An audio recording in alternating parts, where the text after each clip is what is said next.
జై శ్రీమన్నారాయణ. ఈరోజు మనం తిరుప్పావై దివ్య ప్రబంధంలో 4వ పాసురంలోకి ప్రవేశిస్తున్నాము.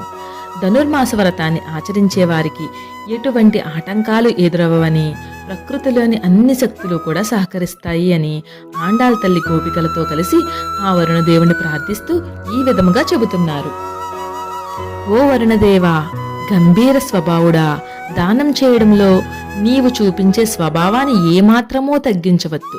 గంభీరమైన ఆ సముద్రము మధ్యలోకి పోయి ఆ సముద్ర జలాన్నంతటినీ పూర్తిగా త్రాగి ఆకాశమంతా వ్యాపించి ఆ తర్వాత గర్జించి ఆ పద్మనాభుని కుడి చేతిలోని సుదర్శన చక్రంలా దగదగా మెరుస్తూ ఎడమ చేతి పాంచజన్యం దనిలా గంభీరంగా ఉరిమి శ్రీరాముని బాణాలులా ఏకదాటిగా వర్షాన్ని కురిపించు తండ్రి.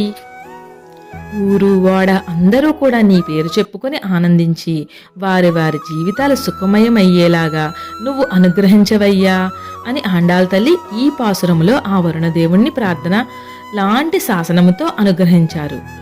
ఆండాళ్ దివ్య తిరువడుగలే శరణం.